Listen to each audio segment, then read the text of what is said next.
অবশেষে আসছেন তাহলে? এত সময় লাগে একটা পার্সেল দিতে? মানে আপনাদের কি কোনো টাইম সেন্স নাই? আমি যদি জানতাম আমি জীবনে অর্ডার করতাম না। 20 দিন আগে অর্ডার করেছি। কিন্তু আনফরচুনেটলি আমি ডেলিভারি ম্যান না। তাহলে আপনি এখানে কাকে চান? জিতু। মা কে যেন আসছে। কি বাবা তুমি? আমি জিতুর ফ্রেন্ড। ও আচ্ছা, জিতুটা দেখো কেমন। তুমি যে আসবে আমাকে জানাবে না আগে? আসো। ভাইয়া আপনার জন্য শরবত এনেছি, খেয়ে দেখেন, খুব ভালো লাগবে। এটা শরবত নাকি সল্টেড ড্রিঙ্ক? শরবত, কিন্তু চিনির বদলে দিয়েছি লবণ। ভাবলাম খেয়ে একটা শান্তির ঢেকুর তুলবেন। আমি এবার শান্তি চাচ্ছি না, প্লিজ।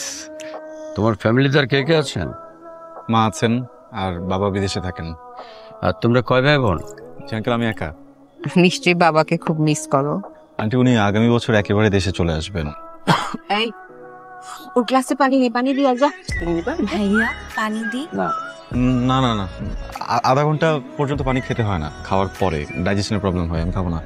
শোনো বাবা, তুমি কিন্তু যখনই সময় পাবে জিতুর সাথে চলে আসবে এ বাড়িতে। বাবা, এই যে আপনার নাস্তা। পরোটাতে দুধ চা, এটা তো আমার অনেক প্রিয়। আপনার সাথে আমার ফার্স্ট ইমপ্রেশন এত বাজে, আপনি কোনো প্রশ্ন করা হচ্ছে খুব রিস্ক। একবার বানাইছেন ডেলিভারি ম্যান। আচ্ছা বলেন তো আমার কি দোষ? এখন আমি যখন আপনাকে ডেলিভারি ম্যান ভাবলাম, আপনি কেন বললেন না আপনি ডেলিভারি ম্যান না?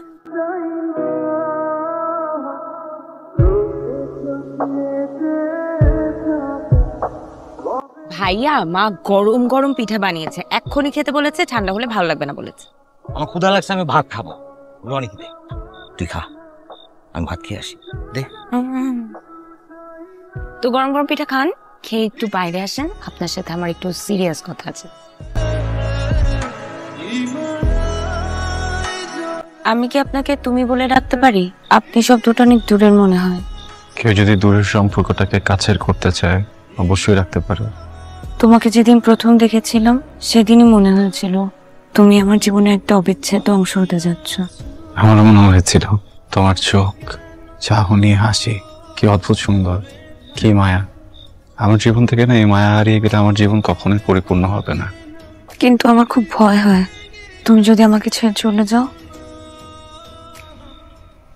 কথা দিচ্ছি তোমাকে কখনো ছাড়বো না, যতই বাধা আসুক। আমাদের এই ভালোবাসা কখনো হারতে দেব না। আমিও চাই না আমাদের ভালোবাসাটা কখনো হেরে যাক। আমি তোমাকে অনেক ভালোবাসি।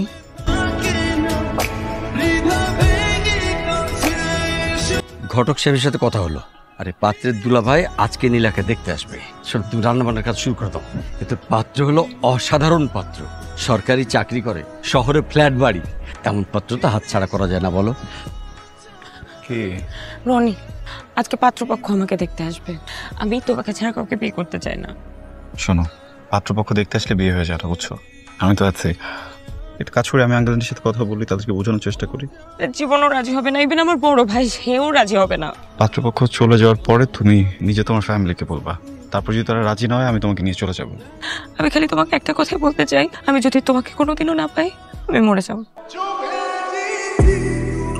মাশাআল্লাহ, মেয়ে আমার খুব পছন্দ হয়েছে। আলহামদুলিল্লাহ। বাকি আলোচনা আমাদের পারিবারিক বৈঠকে ইনশাআল্লাহ ঠিকঠাক হয়ে যাবে, এটা নিয়ে সমস্যার কিছু। বুঝলেন নীলার মা, আমি জানতাম আমার মেয়েকে ওরা পছন্দ না করে পারবেই না। এমন ভাবে বলছো যে মেয়ে তোমার একার, আমার না বুঝি? ওই হলো। আমি এখন বিয়ে করতে চাই না বাবা। কি বলছিস তুই? হ্যাঁ, আমি রনিকে পছন্দ করি মা। হোয়াট? আমি ওকে বিয়ে করতে চাই। ওর সাথে সম্পর্ক মানে এই সমাজে আমরা কারো সামনে মুখ দেখাতে পারবো না। ছোটবেলায় ওর বাবা মা ওকে দত্তক এনেছিল, আর একবার যদি ওর নাম মুখে আনিস আমি তোর জিভ টেনে ছিঁড়ে ফেলবো। যা বলছি। এতদিনের বন্ধুত্ব তুই আমার বোনের জন্য শেষ করে দিতে পারলি?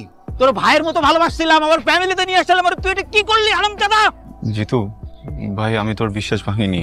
হ্যাঁ, আমি নীলাকে পছন্দ করি, আমি ওকে বিয়ে করতে চাই। আমার ইন্টেনশন খারাপ না ভাই, প্লিজ বিশ্বাস কর। হারামজাদা, তুই বিশ্বাসের যোগ্য? তুই প্রমাণ করছিস তুই একটা বেঈমানের বাচ্চা, বেঈমান। জিতু প্লিজ এভাবে বলিস না ভাই। ভাই যা হয়েছে হয়েছে, বাদ দে না প্লিজ, আমি হাত জোর করতেছি। আমি তোর জিতু প্লিজ।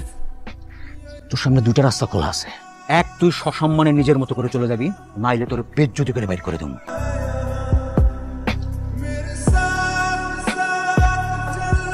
ওগো শুনছো? আমি না নীলাকে বাসার কোথাও খুঁজে পাচ্ছি না। খুঁজে পাচ্ছ না মানে কি? ও নেই বাসায়। রাখেন রাখেন।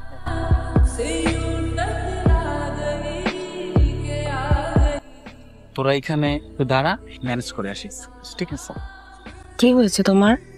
সে তখন থেকে দেখছি মন খারাপ করে আছো, এই জন্য সব কিছু ছেড়ে তোমার কাছে চলে আসছি। আমার না এখনো বিশ্বাস হচ্ছে না তুমি চলে আসছো। কেন যেন খুব ভয় হচ্ছে, মনে হচ্ছে আমি তোমাকে হারাই ফেলবো। এই পৃথিবীতে সবাইকে একদিন না একদিন চলে যেতে হবে, ভবিষ্যতে কি হবে সেটা ভেবে বর্তমান নষ্ট করার কোনো কারণ আছে বলো? আমি কি তোমাকে ছেড়ে কোনোদিন যাব না। সব সেটিং দেয়া শেষ, সেই কর্নারের অন্তদেশ। আচ্ছা, থ্যাংক ইউ। আপনি দেখে এখনো মুখ গোমরা করে রাখছেন ভাই। আপনার তখন খুশি থাকার কথা ভাই। ওই আজকে রাতটা এখানে থাকেন, সকালবেলা সোজা এখান থেকে কাজী অফিসে নিয়ে যে আপনাদের বিয়েটা পড়াই দেবো ভাই। কিন্তু ভাই আমার তো এখানে পরিচিত কেউ নাই, কাজী অফিসে যদি সাক্ষীর কথা বলে। এত কিছু সেটিং দিতে পারছি আর এটা সেটিং দিতে পারবো না, আমি সব কিছু ঠিক করে দেবো ভাই। Thank you. আমি আর এখানে থাকতে পারবো না। নীলা কি হইছে, কই যাও? আমার বাবা মা আর ভাইয়ের কথা অনেক মনে করতেছে। আমি একটা মেয়ে বেঁচে থাকতে বাবা মা বাইরের মানুষের কাছে অপমান হবে, এটাকে মেনে নেওয়া যায়? নীলা তুমি কি বলতেছো? আমরা দুজনকে ভালোবাসি না? আমি তো বিয়ের জন্য সবকিছু রেডি করে ফেলছি। আমি তোমাকে ভালোবাসি, কিন্তু আমার বাবা মার কাছে যেতে হবে। এই নীলা, এই ফাইজলামি করতেছো তুমি আমার সাথে? আমরা দুজনকে বিয়ে করবো, আর কোনো কথা বলবো না। হ্যাঁ, পাগলামি করে না। কিন্তু একটা জিনিস বুঝছো, আমার বাবা মা মানুষের কাছে অনেক অপমান হইতেছে। এটা কি হওয়া উচিত বলো? উচিত না। আমাকে এখন মাফ করে দাও, আমি আসে যাবো। নীলা তুমি ওভার থিঙ্ক করতেছো, প্লিজ এটা করো না। আমি আসে যাবো। আরে দাঁড়াও না, তুমি বুঝতেছো না কেন? তুমি চলে গেলে আমার লাইফটা শেষ হয়ে যাবে। তুমি আমার থেকে ভালো কাউকে পাবো না। আরে ভালো করে পাবো না, ভালো করে পাওয়ার থাকলে তো আমি ভালো কারোর সাথে প্রেম করতাম। তুমি দাঁড়াও না কেন? রাত কাটানোর জন্য আসছিলা? এই প্রেম ভালোবাসা সবকিছু মিথ্যা। দেহের চাহিদা মিটানো থাকলে অন্য কারোতে মিটাইতা। আমার লাইফটা কেন নষ্ট করলা? তুমি একটা চিপ। তোমাকে আমি সেই কখন থেকে বলতেছি, আমার বাবা মার কথা বলতেছি, আমার ভাইয়ের কথা বলতেছি, তুমি একটুকু বুঝলা না? তুমি আমাকে এত বাজে একটা কথা বললা। তুমি তো মানুষ না, তুমি তো একটা জানোয়ার। দোষটা আসলে আমার। আমি আসলে একটা জানোয়ার যে আমি তোমার মতো একটা মেয়েকে ভালোবাসছিলাম। যাও এখান থেকে।